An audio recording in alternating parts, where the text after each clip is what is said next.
Hey YouTube, same guitar as yesterday, what's going on? So this is a Golden Godin, which I keep swaying my mind whether I should sell it or not sell it. I suppose the problem is, if I do sell it, I can't unsell it. So, whereas if I don't sell it, I can sell it later. So maybe that's part of the problem. So, yeah, I mean, a couple of people have said, it's like, oh, Godin are pure amazing. It's like, they are, yes. I mean, see if you compare this. I mean, this is like an American guitar. Well, technically Canadian or American. So you're buying like a, you know, like, oh, it's American, so therefore it's worth this much, regardless of how good it is. That kind of thing. And I kind of like the idea of it not being that. You know what I mean? I kind of use this. I've got a couple of guitars that are kind of, what was it, Wayne? My pal Wayne said they're justifiers or something like that. You know, it's like so I can sit there and tell you that Japanese guitars are the best guitars in the world. But I've got Gibsons and Fenders, so it's not like I'm just going, oh, this is the best guitar in the world. What do you think? I've never played one. You know, kind of that way. And so this, I mean, it totally has its charms. I still think it looks amazing, and it's gold. I think, see, if it wasn't gold, it wouldn't be nearly as nice. The gold thing definitely does something for me. So this is, I think it's really quite.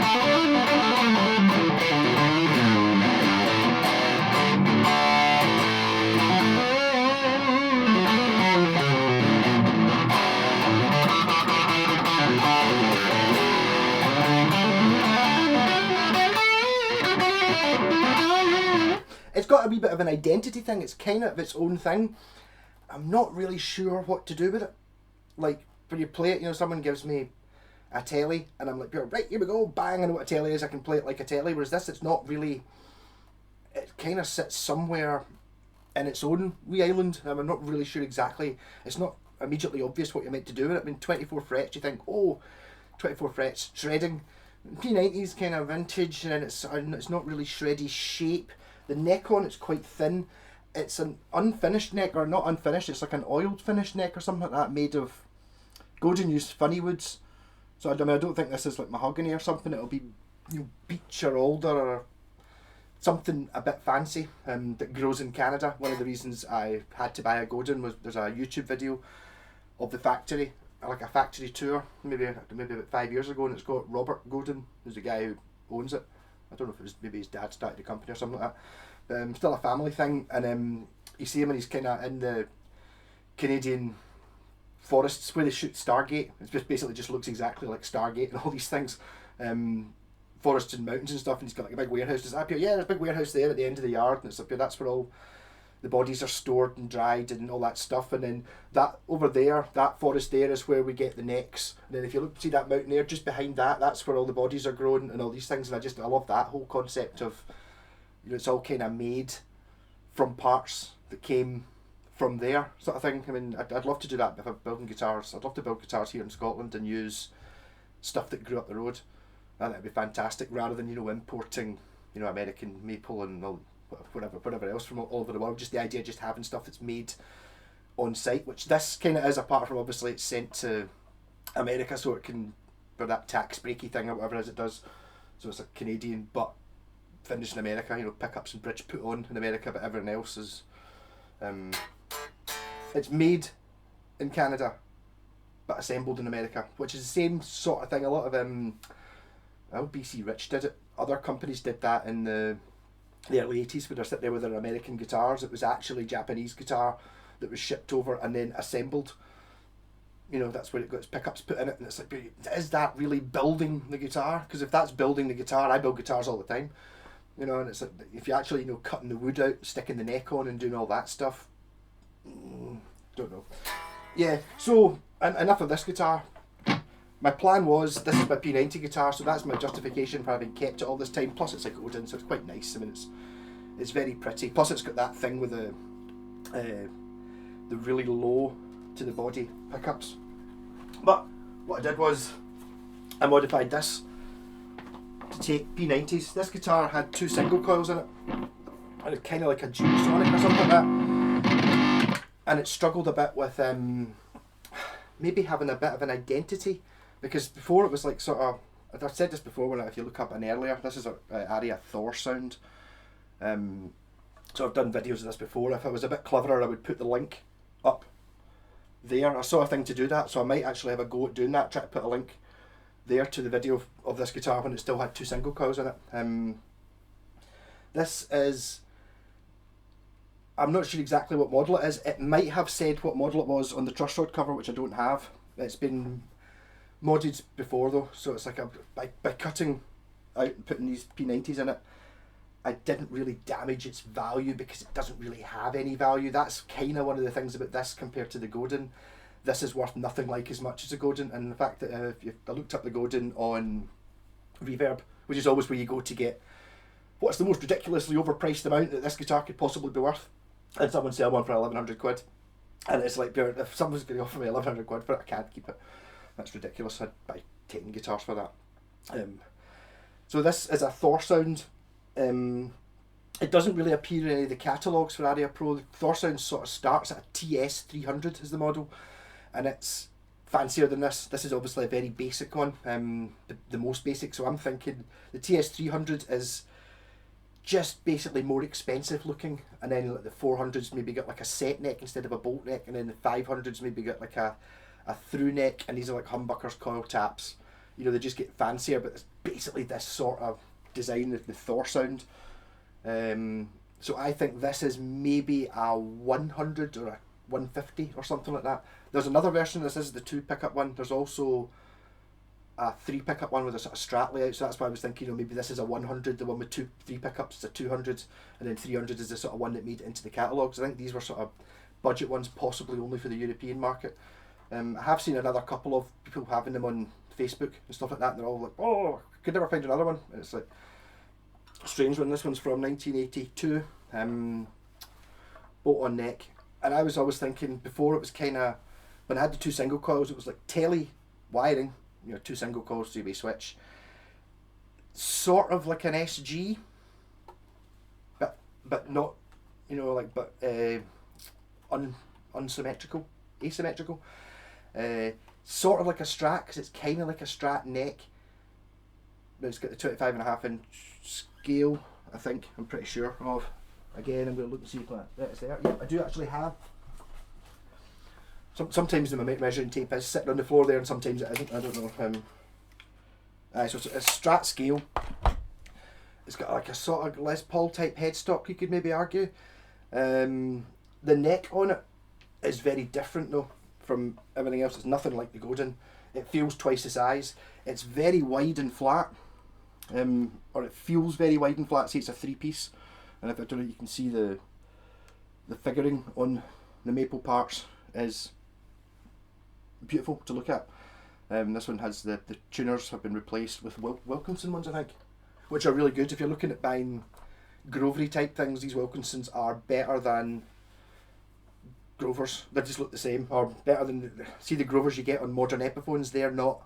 They do say Grover on them, and I'm sure they're made by Grover, but they're not the same quality level as real Grovers. The ones I've got on my Washburn Falcon are kind of old ones, and they're better. And even the ones that were on that Flying V I was playing yesterday or the day before, they're like super old and much better than even these.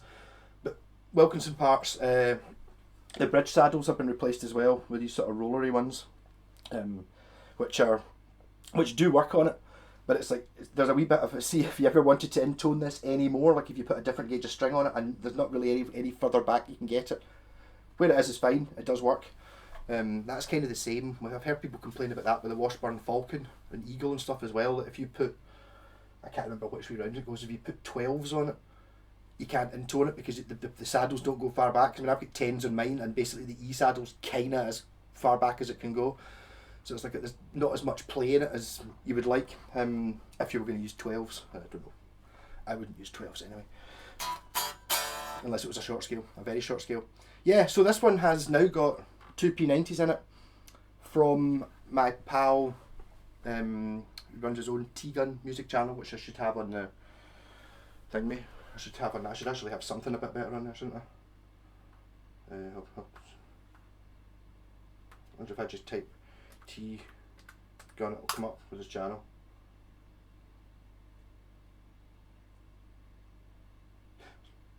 There he is there. He's right into custom Lego minifigures. It's not him then. It must be something. It must be.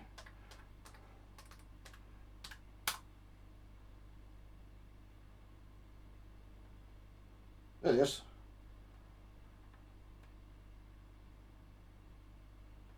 That chap there, T-Gun Music Channel. As I upgraded, he had a G&L telly, which I really liked, but he was having problems. I think he uses a lot of high gain, super distortion and stuff, which I don't really use. So he found the P90 pickups really noisy, because P90 pickups are really noisy. That's just what P90s are like. So he wanted stacked ones, and he put in, I think they were, I can't remember, they were I nearly fell over and I saw how much they cost, and he left me these ones. I was obviously too cheap, and he gave me the previous ones. So these are G&L pickups. Apparently the ones that are in that guitar are the same G&L pickups that are in the expensive G&L, I can't remember what it's called, whatever the G&L sort of Epiphone import line is, was what that Telecaster was. I think it was maybe about 400 or 500 quid, and it had the same pickups as the expensive ones, which is what these are. Very vintage voiced, but what it has done is turn this guitar into that sort of odd thing with the two pickups into, basically I now see it as a Tony Iommi SG.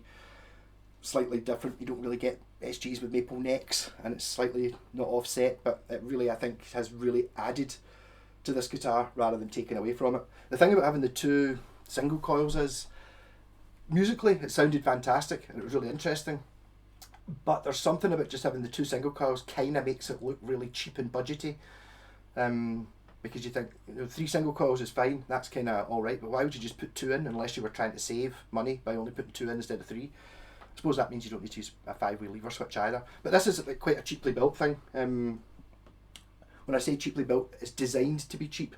So it's got that sort of, well, they're not mounted on the scratch plate anymore. All the electrics were mounted on a scratch plate sort of thing, so it makes it simpler to build.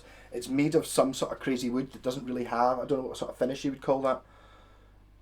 It's not really a poly finish. You can feel the grain through it. It's through strung like a telly. So I mean, the important things are all there. And it's basically, if you're going to build a cheap guitar, I'm all for making it basic, as in no binding, you know, simple scratch plate, less pickups. What I'm not that keen on is when you get a cheap guitar that they've and then you spend time building it like the same as you would the expensive ones, which is what Westtone, Aria, Ibanez, all these Japanese guitar companies did in the early 80s. Their cheap guitars are cheap designs, but they're still built like a pro guitar. So the same thing happened with if you go back to the 50s with Gibson Les Paul Juniors and stuff like that. They were cheaper guitars because they didn't have the binding, didn't have the maple caps, only had one pickup, you know, wraparound tailpiece, all these things, but they still built them well. So that's why famous people still use them and love, you know, like the old 50s single cuts and stuff like that, because they are fantastically well built. The cheapness comes from the fact of the design. They're designed to be cheap, not built cheap. Whereas you get a lot of, especially when you look at Gibsons and stuff like that, you know, you'll see like a full-on looking Les Paul Custom with all the binding and fretwork and veneer top, and it's like, you know, that they spent the money on what it looks like, not what it is. Kind of a little bit like that. I'm allowed to slag off that Epiphone SG because my pal bought, because he took it back because it was awful. That was designed 100% to look really good, and it did. It looked like a Gibson SG. You look at that on the internet, wow, what a fantastic. I mean, I was even thinking of when they came out, it was like this year's model, they changed the headstock a bit, but they do a Pelham blue one with 2 P90s in it and a wraparound tailpiece, and it looks amazing. But when you get up close to it and feel it, they didn't spend any money on making it a good guitar. They spent all the money on making it look really good. I mean, this I can't even describe how much this absolutely wipes the floor with that Epiphone. That was assuming that I'd sorted out the frets and set it up and all that. This would still absolutely wipe the floor entirely with it. I would even argue that this is a better guitar than the Gibson ones. And it's like I kind of keep trying not to be too committal on these things, but really, I mean, just like guitars that were made in the very early 80s in Japan are just better than anything else I've come across, and I have played, you know, got expensive ones. They're just, they had something to prove.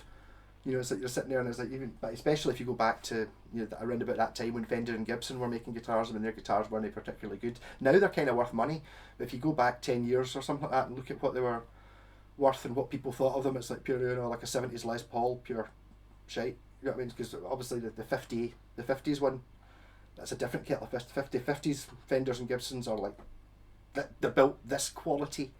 Not, I'm not saying that this is as good as them, but they're built to the same sort of principles of, we're going to make this as good as we can, we're going to spend the time assembling it, as opposed to spending the time making it look like a good one. And if it already says Fender on it, well, we know we're going to get 500 quid for it, so it doesn't need to be good. You know, which isn't the way to do these things. Also comes into when you're talking about, later on, I'm just rambling now, when you get into sort of the late 80s, when they suddenly, all the companies, all my favourite ones, even Aria Pro did it, and Washburn, and maybe not so much Ibanez. I don't really know much about Ibanez. Ibanez are difficult to find because there's so many modern ones. You know, they still make guitars, so they're just like, it's just a sea of Ibanez. Same with Yamaha, a wee bit of that as well. It's like you look up Yamahas and on eBay or something like that, and you've just got pages of Pacificas, of the cheap ones, and it's like, to actually find the interesting ones, it's not quite so easy. But round about the late 80s, they suddenly started realising that, hold on, these guitars don't need to be good. These guitars just need to look good in a catalogue. So that's when you get these ones that, oh, look, and the prices are, you know, they're aiming for like the under £200 or the under £100 price bracket. And it's like, although it looks like it's a pure bargain, it's like, oh, it's £100. Look, that's the same as, you know, something like this, which this doesn't look expensive, this looks like a cheapie. But it absolutely wipes the floor with them. So, kind of not being too snobby about it. Basically, early 80s, sort of maybe late 70s tend to be a bit more expensive. So 80s, and then by the time it got to sort of 85, things started looking a little bit kind of like that. You get the black hardware and stuff, and I don't know if it's stylistically I was that keen on it. And then by 87, 88, there were all Super Strats, which I don't like the look of anyway. But regardless of the look, the quality just went, oh. And you ended up with what you now get. I mean, a sort of 1990 type Washburn or Aria Pro or anything, all made in Korea, Balsamic, which are what we get now as, I don't know how much what Korean guitars up to these days. You know, I mean, I think you're still talking 500, 600, 700 quid for these. They're basically the same as the sort of early 80s Hondos, the 80s Hondos, and sort of later 80s Aria Pros and stuff. They're that level, made in the same factory. Basically, they feel the same. Whereas these are a different block up the way. Enough talking. I've already done a video for this, which I'll probably put in. I'm tempted fate, but I'll try and put a link to it there. I played a song on this, like a whole sort of like a cover. So imagine doing a cover. I figured rather than trying to do that cover now and then making a mess of it and then putting up a really ropey one. It only took me one take, but at least because I had the option to stop and do it again. Also, I don't want to get a copyright strike. I take all the adverts off in the middle of these things anyway. I've been quite sneaky about trying to put maybe one advert in the middle at a gap. Maybe put an advert in now. I don't know whether I did that or not. Yeah, so this sounds a little bit, it sounds different to the Godin, but it's got more low end than the Godin does, but whether that's because these pickups are, they're Seymour Duncans, these are not. Incidentally, what I found interesting is, I haven't done it in this, but when you get two P90s, sometimes, you know the humbucker thing where you get two coils, one of them's wrapped clockwise and one of them's wrapped anti-clockwise with a reverse magnet, and you stick the two of them in series, you get a humbucker. This does that, so if you try to, I do that by, I've got a broken pickup here that I use for testing this surface. It sticks to that pickup and it's repelled by that pickup, so therefore they're opposite. So if I put these in series, like on a switch or a push-pull pop, I would end up with a big slab humbucker, whereas the Godin, which are Seymour Duncan pickups, which I imagine are probably quite expensive, I'll do it without knocking that over, sticks to that one, sticks to that one, they're both the same, which just seems, I don't see any advantage to that, apart from it's maybe cheaper just to make the one pickup and then, you know, make two of them rather than it is to make two different ones. That's really the only way round I can see why that wouldn't be an advantage. Also, what that means is when you're using it in both pickups on, they're not running as a humbucker, but they're running in hum cancelling mode. So if I've got this, if you're having problems with extreme buzzing because of the situation you're in, doesn't imply when it's like a controlled environment. You know, I'm sitting playing through my wee laney and that, and I know exactly I'm not up that loud and stuff like that. But sometimes you go to a gig, even if it's your amp, and the power's a bit dirty, or there's some, you know, there's fluorescent lighting that's interfering with it, so you just get uncontrollable buzzing. On this one, it's not ideal, but in the middle position, you're hum cancelling, so you wouldn't get that. It does mean that you can't use the other two sounds, but you're better having. And I don't. It doesn't seem to. I don't think it makes any difference. No bad effects to it.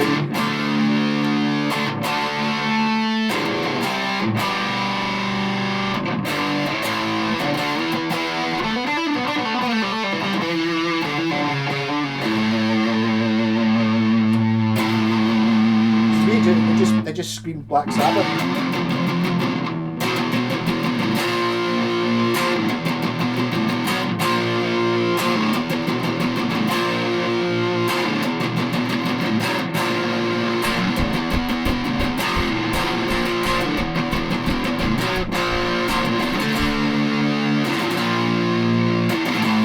Neck. Bridge.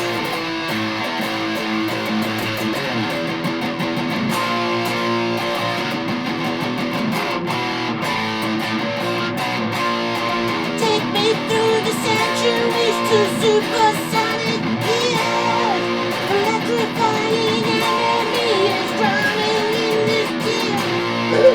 All I have to give you is a love that never dies. A symptom of the universe is written in your eyes. Yeah!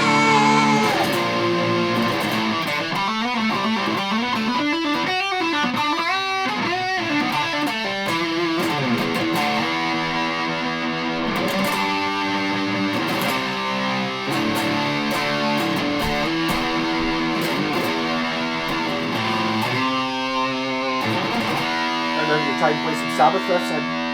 I never played them. If you'd gone to me a year ago, there's your buzz. I'm using my twin note fuzz pedal for this. You can hear the buzz there, assuming you've got the volume up loud enough. And then if you go to middle, silence, because I'm cancelling. If you'd come to me like a year ago or 2 years ago, I'd have been able to play all the Sabbath riffs, but now because I've played them all on the bass, I have to I've sort of forgotten, I've pushed them out my mind. The guitar was really loud. I want to play the bass parts.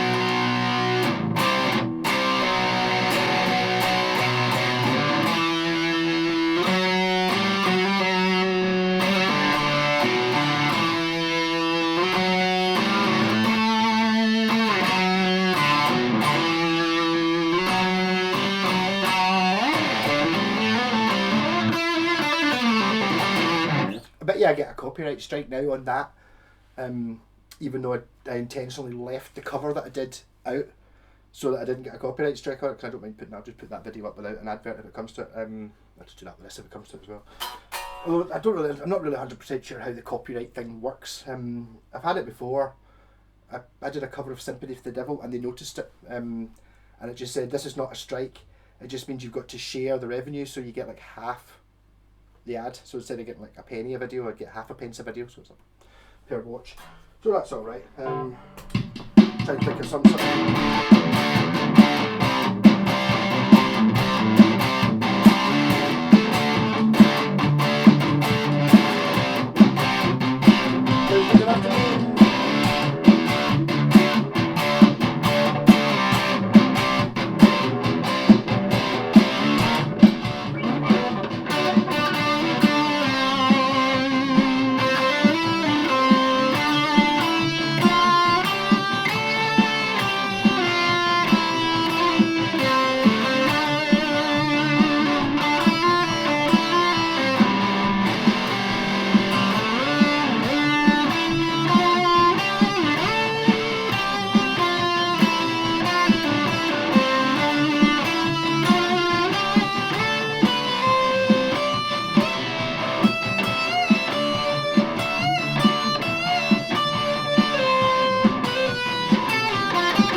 try and do the sort of thing where you play the same thing and just move it up.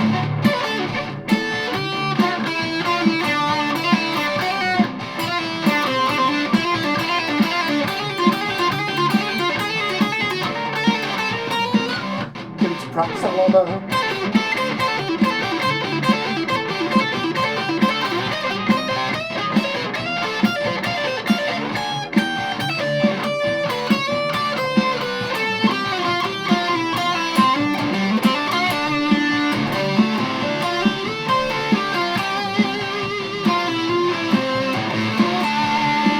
The Behringer fuzz. So this is a clean, like listen, a P90s clean.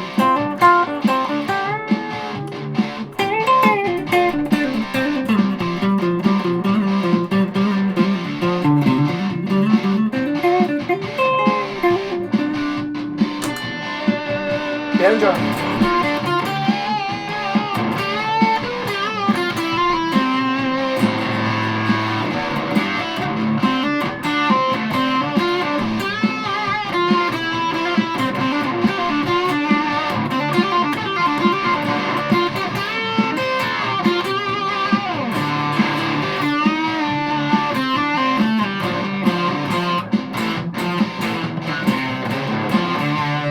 I like my fuzz pedal.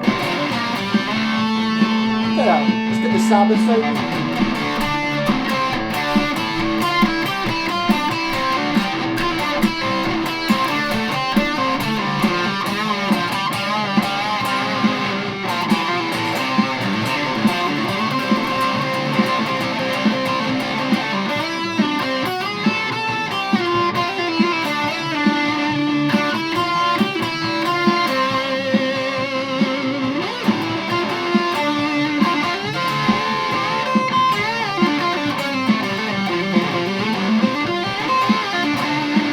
I'll try the Gordon. I think I didn't tune up the Gordon at the start of this, so I think it's actually louder than this. And I'm sure there'll be lots of comments going, oh, the Gordon sounds much better.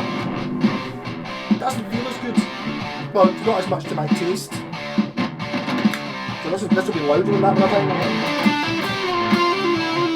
Maybe not, a little bit brighter.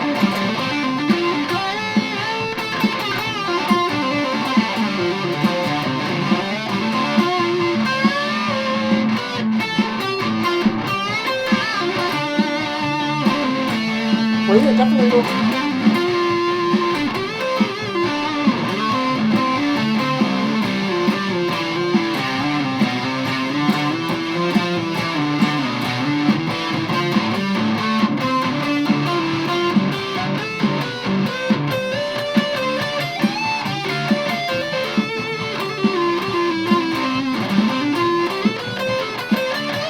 Feels like a really thin neck after putting that one.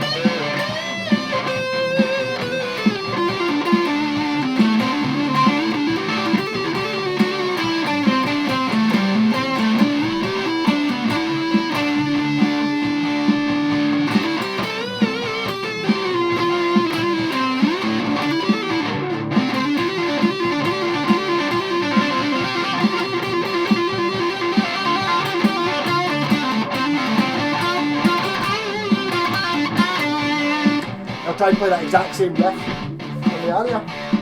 On THOR.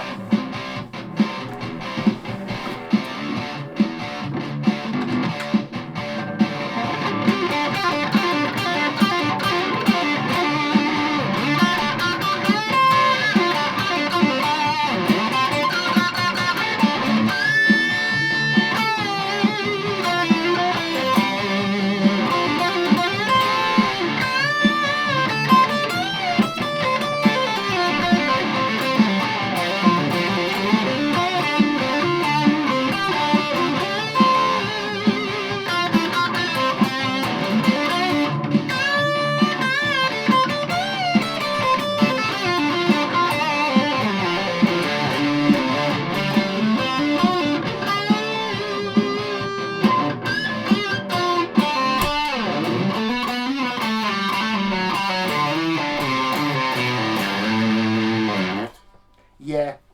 So yes. So I've not really decided whether I'm going to keep the Gordon or not. it's kind of nice having it, and it's nice showing people, and it's like, but it's kind of, I don't want to say you're paying for the name, not compared to modern guitars. Compared to modern guitars, I think Godins are remarkably good value. They do have a pretty big flaw though, and that is if you buy a Gibson Les Paul £2,500 and then try and sell it a year or two later, you're pretty much going to get $2,000 for it or something. It's not going to drop that much. Godins drop like rocks. So if you're going to buy it as an investment, or as in the thought, if you just want the best guitar you can have to keep, yeah, totally buy a Godin. But not if you think, oh, maybe I'll maybe keep it a couple of years and sell it. I think you'll lose half your money pretty quickly. But that kind of applies to lots of things. It's like the old, when I'm trying to tell you, if you're thinking of buying a startup guitar, like the best startup guitar is pretty much a Yamaha Pacifica, or the one that's cheaper than that. That one I had got quite a lot of hits on. It was an ERG something. You can find them on Gumtree second hand, quite cheap, much cheaper than you can find decent Squires and decent Strats and Tellys and Les Pauls, because their price plummets as well. I mean, they're like only, I don't know, maybe 120 quid new or 130 quid new, but as soon as you try and sell, it's worth 60 quid the following week, sort of thing. So buy them second hand. They're not a good investment grade thing. Whereas something like a Strat, or especially a Telly, if you're going to buy a new one, buy a Telly, because you're not losing any money on it, because you see sod all cheap Tellys, and Tellys will always be cool. Same with SGs and Les Pauls. There will always be folk wanting them. They'll never really go out of fashion. So you'll take a bit of a dunt, buying it new, and then you'll lose, I don't know, 20% or something immediately as soon as it's second hand. But then a few years down the line, a couple of years, 5 years, 10 years, as long as you don't break it, keep it in good nick, you're not really going to lose any more money. You're still going to just have that initial 20% off it. The thing that kind of cuts me up a little bit about a lot of these things, like the ones I like, the Japanese ones, at the time, they were slightly cheaper than like a Les Paul or a Strat. Not hugely so. I mean, I think something like that would maybe be about 400 quid, like in 1984 money, in 1984. And at that sort of time, it was about 500 or 600 quid for a Les Paul type thing, I think. And that Les Paul, that's better than a 1984 Les Paul, absolutely, in every conceivable way. Build, play, sound, quality, everything much better. That is now worth not an awful lot, whereas the Les Paul's now worth £2,000 or £3,000, because people want that. It doesn't matter. It doesn't matter the fact. It doesn't matter how good it is. That's not the issue. So you've always got this problem with worth and worth. It's like, for me, my favourite guitars are ones that are quality wise fantastic. That's the main thing. Obviously it still has to look cool. I mean, you can't, some guitars just don't look cool, and it's like, if you don't like the look of it, it doesn't really matter how good it is within reason. If you just don't like that kind of guitar, which I'm totally fine with. I can totally see why people don't like pointy guitars. I don't like Super Strats, for example. I don't really like Les Pauls. Anyway, just for the reasons of whatever you quite like the look of. If you think a guitar looks cool, you're much more likely to like it. So it's got to look cool and it's got to be good. But I kind of like the sort of slightly oddball things like this. It's sort of in the middle, but putting the P90s in it really, for me, just is, this guitar should have had P90s to start with. Then I probably wouldn't have got it really, really cheap if it had P90s, because the seller would maybe have gone... It made it into a sort of snarling Black Sabbath beast, whereas before it was a sorter with the 2 single coils. Sounded great, fantastic, but it just had that, that'll be the cheapest one in the range then, with its 2 single coils, because they save money by not putting 3 single coils or humbuckers in it, kind of thing. Which kind of, I think a lot of guitars suffer from that a little bit with something like that Peavey. It's got 1 humbucker, so there's something in you that goes like, 1 humbucker. That's to save money, so that's a cheaper one than the one with 2 humbuckers. Doesn't necessarily work that way, because when you see a lot of guitars that have got 1 humbucker that aren't cheap, and they're in no way cheap. Just that it's like, I can understand why people don't like the idea of that, because why would you limit yourself to just the one sound? Although there is something to be argued about. Talked about this a couple of weeks ago. Having no magnet pulling it, so you've just got the one magnet on your one pickup pulling it. It's not sustain though. It's attack, which makes sense. So they've got a much quicker attack. I almost said more attack, but more attack doesn't work, because if you've got a synthesizer, you know, attack is bang or meh, depending on how quickly it attacks. Whereas in a synth, if you turn the attack up for maximum attack, it takes ages to come on. If you put 0 attack, it's instant. So it's like you think, oh, the more attack should be quicker, you know, bang, as opposed to, you know, less attack is bang, as opposed to bang. But in synthesizer terms, it doesn't work that way because the knob doesn't run that way. The knob is, if you want no attack. No attack is very fast attack, which is kind of counterintuitive. So yes, so apparently it makes a difference to the attack. It makes it attack quicker because the strings vibrate, are less hampered, so they're more instantaneous. I do think that was done like within the oscilloscope or, you know, like Audacity, rather than actually what your ear can hear making any difference.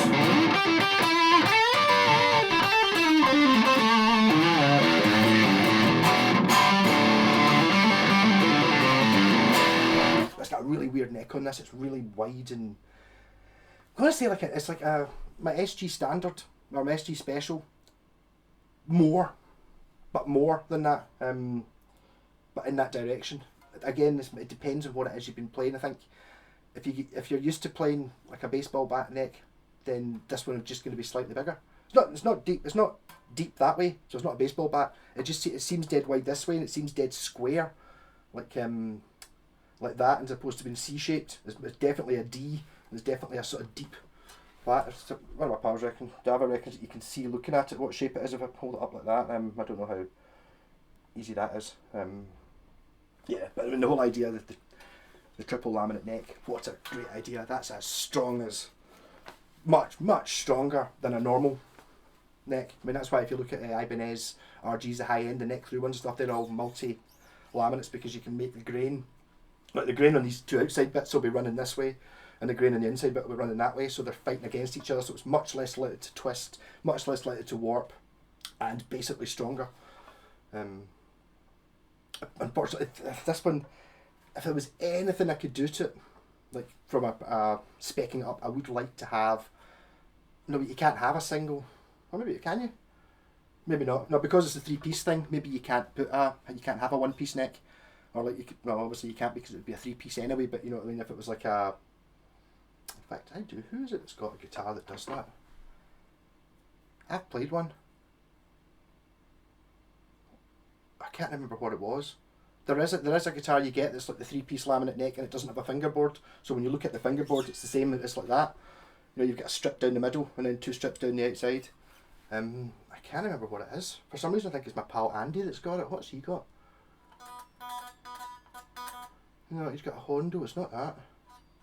It might be that SD curly bass I was talking about the other day. I think it might have been it. It was like the one that's got the neck that goes to here. So it's got the back, the neck plate on the back is a big piece of brass this size because the neck goes all the way to the bridge. I think it might have been like a 3-piece and then no fingerboard, so it's like a 3-piece fingerboard as well, or a 3-piece built into the neck fingerboard.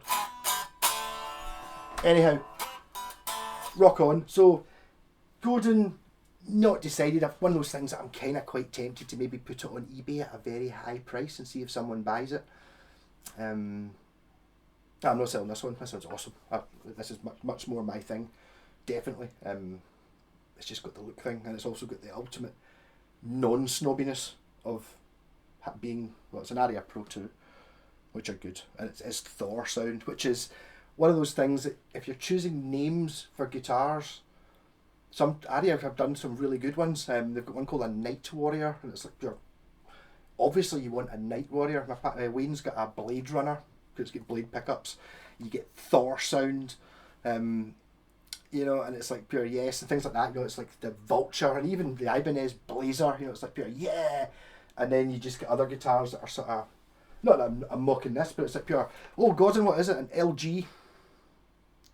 Okay, it's not as good as THOR sounds or Blazer or Falcon or any of these things. You know, it's like, how's your Yamaha terrible at it? What's that one I've got there? It's an RGX-A2. And it's like, could you not call it a Velociraptor or a, you know, something a bit more exciting?